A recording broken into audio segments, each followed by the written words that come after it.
Good morning. Show of hands, please. Who here in the room is a father? And who here in the room is a son? Who here in the room is a mother? And who in the room is a daughter? Right. So anybody that saw the title of my talk and is in this room expecting some super strategic presentation about geopolitical strategy, think again, because that's not what we're going to do. We're going to start here. This is a scene from a movie called Billy Elliot that came out in 1999. It's a movie about a little boy who grew up in the northeast of England who was different. He wanted to be a ballet dancer. And the entire movie is about his relationship with his father, who recognized that his son was different and recognized that he needed to support him on his journey. So this whole movie hinges on this relationship between a father and son. The last scene in the movie, which I'm going to play for you, is where Billy, who has now graduated from ballet school, performs at the Royal Opera House as the Swan in Swan Lake, and you must just watch this.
I have a copy of the script, and at that moment, the script says this. The father gasps. Let me tell you a story about my own dad. I grew up here in Singapore. This was our house, the house with the pink roof. We lived there until I was 10. This is my dad. He was a pilot in the Royal Air Force. And this is my mum, who was a synchronized swimmer. I could probably just end this talk here and you would know everything you need to know about me. This is me. And for years, we used to say to my dad, why did you bring us here? Why are we here? Why Singapore? And he always used to use this phrase, we wanted you to grow up somewhere optimistic. Unfortunately, when I was 10, that all changed. And I moved here, where Billy Elliot was filmed. This is the street where my grandmother lived. And it was a culture shock, to say the least. My parents took us to this town. It was positioned as the Northern Riviera. It's called Whitley Bay. This was the promise. This is the reality. It actually looks like this. This is my home. And I was one of those weird kids that was bullied and spent my entire life trying to be not beaten up by boys who were doing stuff like this. This is probably me in the corner, the weird one that didn't know how to integrate. So I was miserable. I think you would have described me at the time as probably quiet. My parents thought that I was sort of artsy, and most people just thought that I was weird. This all changed in 1975 when I was 11 years old, and my father, who was at the time working as a bank manager, showed up one day with something that changed my life. It was a magazine called The Golden Hands Encyclopedia of Crafts. And it was a craft magazine, frankly, I think designed for girls, that was all about practicing craft. And for 2 years, 98 weekly parts, he came home every Wednesday, brought me this magazine. Every Thursday, we would sit and talk about what we were going to do. Every Friday, we would go out and buy the stuff to craft. And every weekend, he would stand side by side with me, and we would craft. So So let me show you some of my disastrous crafting from my childhood. I had a sort of macrame phase. This is a plant hanger that my mother still owns that sits in our house. I had a woolen string phase, and this was my first attempt at woolen string. And I had a candles and wax phase, which was completely disastrous, I have to say. Two crafts that were really important to me. One was string art. Do you guys remember string art, where you would hammer nails and you would join it together with thread and create weird shapes? For some reason, I loved that. And so this was one of my first string art pieces that my dad held my hand while I hammered nails, and I still feel my dad's hand holding me as we hammered the nails in together. And then this, which was called spirography, changed my life. On this thing called a spirograph, helped me create geometry and geometric shapes. There's a whole bunch of you smiling in the audience, so you must be remembering these things too. So in my teens, I became a very creative child, and I lost my Golden Hands Encyclopedia of Crafts. When I was 16, my father showed up with another book called The Album Cover Album. And inside this book was a whole bunch of art that was on the front cover of records. And he said, this is what you should do. This is actually a job. In those days, it was called commercial art. Now it's called graphic design. And he said, I think this is what you should do. So at 18 years old, my dad drove me here to this art college, where I spent the next 3 years getting a degree in graphic design, looking like this. I will allow you the second to just absorb the bad hair that is on that picture. And the rest is history. I became a designer. So what? Why am I telling you this? Why does this matter? This, to me, is not just a magazine. My dad just didn't buy me a craft magazine. What my dad did was gave me a tool to craft my identity. He gave a voice to my creativity, and in doing that, he gave my confidence wings to soar. He allowed me to fly. And whenever I needed it, he was always there, gasping. So this idea of unlocking potential is now my job. I've been practicing this for 35 years, and I've used, and many of my colleagues have used design as a tool to unlock confidence and potential in people. And I'm lucky to have been all over the world doing work, and we're now here in Dubai. We'll talk about that in a second, doing work that I'm extremely proud of, work that has unlocked the confidence of others. So let's talk a little bit about governments. My government journey began in 2008 when I was invited to speak in Iceland. And for those of you that will probably remember this, in 2008, the country of Iceland went bankrupt. And it was kind of an interesting moment. This country, I remember being in all the newspapers, Iceland has gone bankrupt. So they said, hey, we'd like you to come and talk about how we think design can be a tool of economic regeneration. So I went out there and did a talk talking about never waste a crisis. This is a moment for you to actually use design to change, to actually grow. I met politicians. I went on TV in a suit, and anybody that knows me wearing a tie is like Elham's nodding, the weirdest thing on the planet.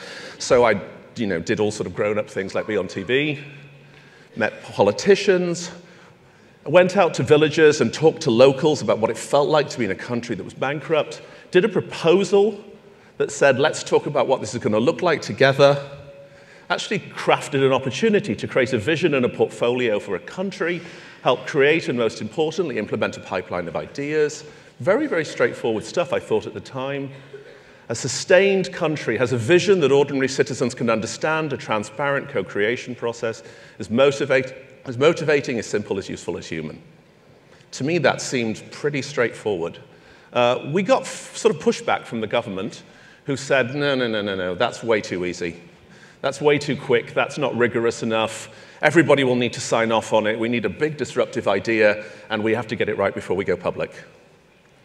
And I remember thinking, I'm not sure I agree with that. They were working on a methodology at the time that to this day, if anybody in this audience can tell me what on earth this is, I'll be delighted to know, called spiral dynamics. which is a sort of, this was one of the presentations, and I have no idea to this day what this is, other than it's an extremely complicated thing with rainbow colors that seems to talk about geopolitical strategy in really weird terms, and meta-consciousness and unity of self and all of these weird things. And I remember thinking, I have to Google this thing, I have no idea what it is, and I read the Wikipedia entry of it and was even more confused. Most importantly in all of this was a picture I took from my hotel room at the time this was all going on. This brick building right in front of you is the Parliament. And there were thousands of people standing outside of Parliament, banging pots and pans in frustration because their country was falling apart while the government was inside. And I went on stage in Parliament and I said this, "You're fiddling while your country burns." And I felt so bad. And so, I guess failed to do what I wanted to do in 2008, but use that as a real motivator to say, government and design are natural bedfellows. We need to join these two things together. So I'm happy to say in 2017, we've got IDEO, where I work, has an entire portfolio of government work, that everything from making citizen centricity a thing that every government does. We've worked a lot in Singapore, my sort of country, my home country, and understanding how to make them more human-centered. Looking at citizenship in the center of policy making, understanding flooding and emergency preparedness, understanding how to bring civic engagement together, understanding health insurance, understanding how to brand cities. So now we have an entire portfolio that brings these things to life. So, helping everyday people design themselves into the center of complex systems is what we believe in doing. And this place, the Emirates, does this brilliantly. And it's been the theme of this entire week, and it was last year. Bringing citizens into the process is something that you inherently understand. Check. So, 35 years later, here I am in Dubai with this dude, who I love. MG, Mohammed Gagawi, amazing. I'm sitting in his office. We have this incredible conversation. And he says this, we live in a tough neighborhood. Radicalism and extremism are on our doorstep. We need to counteract this radicalism with radical new forms of creativity. And I'm like, I am in. That's the best brief ever. So we decided, and yesterday, happy to say, launched, a new business together. We felt it was time to combine forces, and we have created a new business together, an organization that uses design to improve the lives of the everyday people of the UAE. And the idea behind it actually began as two trees. The desert palm, a symbol of life and hope in the harshest of places, and the California redwood, where IDEO is headquartered, a symbol of rootedness and interdependence. And so, let me tell you a little bit about palmwood. Many people have been asking me this week, what's this palmwood thing? I keep hearing about palmwood. Now it's time to tell you. Palmwood is a design-led movement creating bold new solutions for governments and organizations, developing creative capabilities in the people of the UAE, and opening up new conversations about what is possible through design. Let me share a little movie.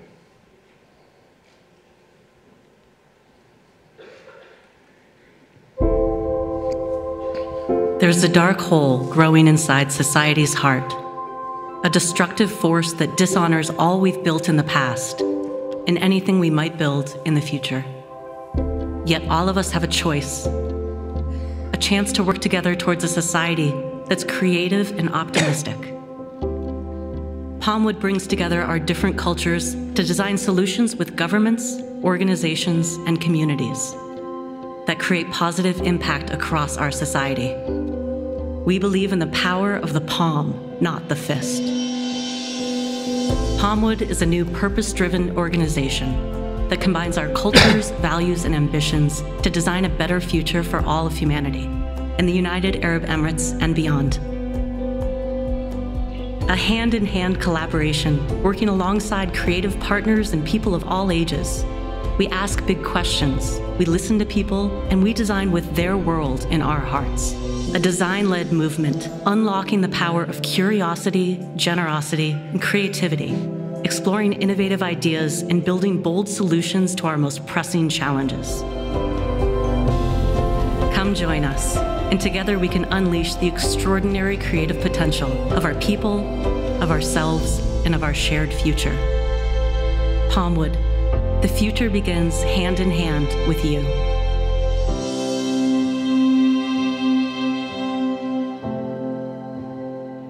So, we believe in the... Thank you. Thank you. So we believe in the palm, not the fist. So, kind of questions we're starting to address include how might we transform the cultural mindsets and narratives around food to tackle head-on the childhood obesity epidemic. I was a fat kid. I'm a diabetic. It sucks. So we need to try and take these things and change the conversation about them. What is the future of refugeedom? How might we create a model for rebuilding a new way of being in a foreign land? How might this prepare all of us for a future without our old jobs, old purpose, and old lives? Really important one for this conference. What does it mean to be deeply human in the midst of a highly artificial intelligent society? So we did a launch. We did a soft launch in the government tower that I think many of you may have come to. And we deliberately made the launch sort of crafty and handmade, just to give you a sense of what that was like. I want to show you a little quick movie about that.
So that was fun. And my colleague Mitch, who's in the audience here, who's another craft nerd, is here helping me launch it. So I want to talk a little bit about some work. One of the first projects that we did, was very important to me, was unlock the creative aspirations of youth. So last summer, with a group of people in this room, we ran a series of summer camps called Camp Fast Forward, and we brought children directly into the design process, asking them questions. What kind of change would you like to see in the future? Bringing a whole bunch of kids around us and saying, tell us what matters to you. This slide really moved me. This is a little girl who's building a challenge around create a world where there are no more countries. Kids are amazing. And listening to them is profoundly important for all of us right now. It's also important to when a kid makes a prototype that includes 2 paper cups and a paper plate and asks you to wear it, that you put it on and you join into that moment. So here I am with I think this was a time transportation hat or something that this kid made for me. Anyway, it was awesome. Watching children create and watching them tell their stories was profound. This little girl, Basma, wanted to build a spaceship, and she said, I don't want it to go to Mars because that's too easy. I want it to go to Saturn because Saturn's awesome. And we said, great. And she told us a story that I think is so important. She said, I said, what's inside the spaceship? And she said, there are 50 men and 50 ladies, because, of course, that's important that we're equal. And she said, but it's really important that we have one comedian. And we said, wow, why?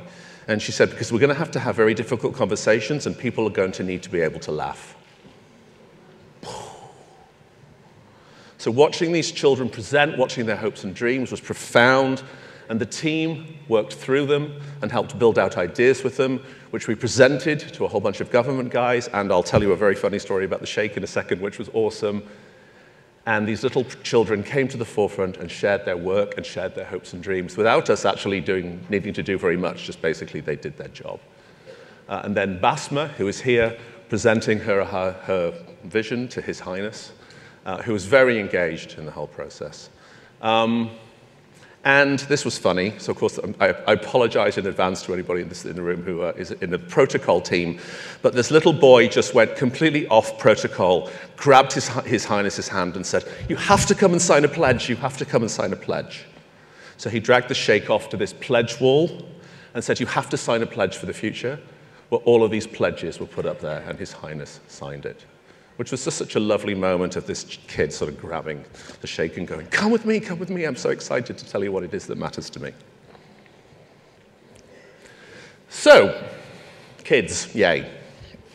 Last summer I turned 54, and we've been talking a lot about it, and Hessa did a fantastic job yesterday of talking about the work that we did about age. 54 doesn't feel old. Who in this room is 54? Anybody? Oh my God. Okay, who in this room will admit to being 54? Different question. I didn't feel old at 54, I don't feel old, and I felt creative. And in fact, I actually got very energized by the kids. I've never felt more creatively alive. And so I decided last summer that it was time to do something about that, and that I wanted to put myself firmly back into my creative skin, literally. And so, at 54 years old, I have embarked on a journey of getting an enormous full-body tattoo, which everybody here is asking me about, so I'm now going to tell you what it's about. I wanted to do something. I didn't want to get a sailor tattoo, and I didn't want to get Chinese characters that were just random, right? I didn't want to do all that stuff. I wanted to do something that felt like it brought the narrative that got me there, and it will take me forward. So I wanted to honor my dad, and I wanted to honor the gift that he had given me. So I sent the tattoo artist 2 things. I sent him a picture of my string art, and I sent him my spirograph. And I had no more input into the process other than that, and I showed up in Amsterdam, and he did what I'm about to share with you. So he said, "I've been looking at your spirograph, and so I now have an entire arm and soon, hopefully, back full of spirography from when I was a child." And he took my string art, and he has put it on my neck. So, my dad lives on in me.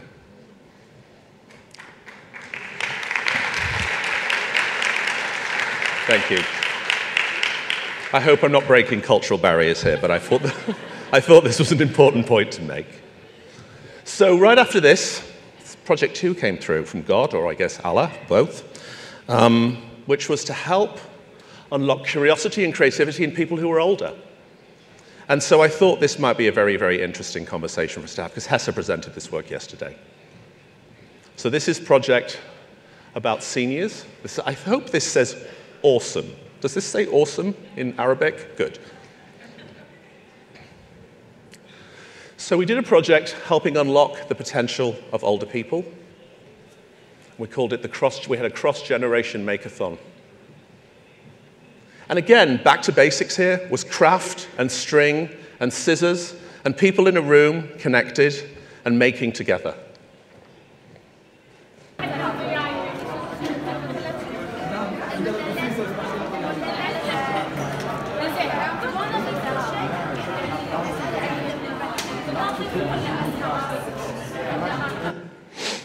A lovely old guy came up to me, and again, I was very nervous about being tattooed in the middle of this. This old guy came up to me, an Emirati guy, and he rubbed the back of my neck, and he said, "Is that the Burj Khalifa?" Which I thought was a fantastic compliment.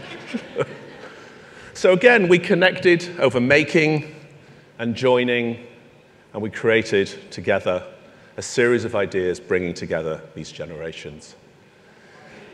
And Hessa shared the work yesterday, and it will continue to build. We're now in the process of building the Baraka, the light, and the House of Noor, which will be a place, hopefully similar to the Youth Hub, where the elderly can congregate. So we're very, very excited and very proud of this work, and this you'll start to see over the next few months develop out. Okay, so what am I trying to say here? What is the point of me standing on stage with you right now? I think this is the geopolitical bit that I want to share with you. This was the official title of my talk. In an increasingly borderless world, what does it mean to be a citizen, a government, and a country? Okay, that sounds super grown up, so I can't really answer that in any other way other than to say this. I think we're all Billy. I think everybody here is in some way this child. I think that everybody wants to be seen. We want to be unlocked.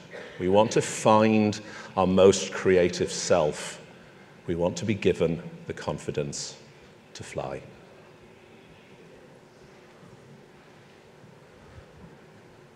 I think that government is actually my father and his golden hands. I think that government is a toolkit to help all of us craft a life of purpose, and it is the intention of that person that brings it to you. And countries are just ideas. But countries to me are this. Countries are places that listen to the adult in the child, and they preserve the child in the adult. So if I had to sort of summarize everything I'm trying to say to you today, and I wanted to put him back in the room, I would like to just say to you this. I think this is how you redesign governments.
So, thank you to everybody on that project.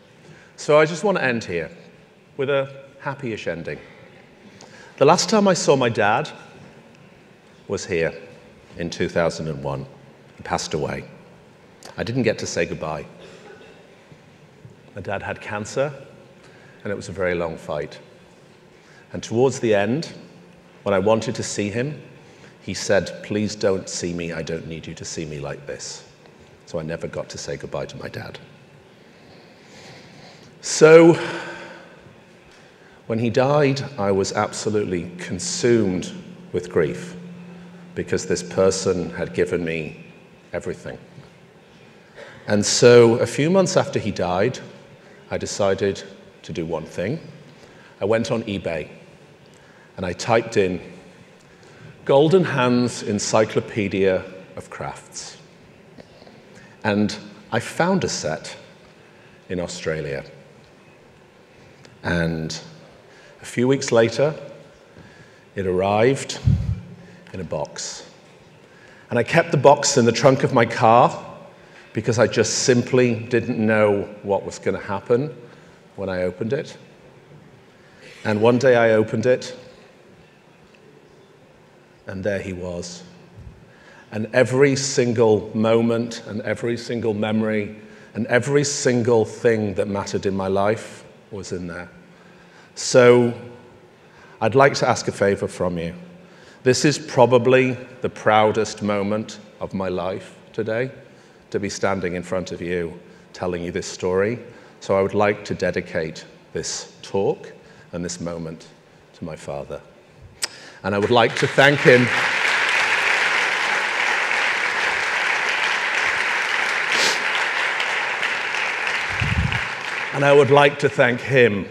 for giving me my golden hands and for helping me craft this life. So thank you.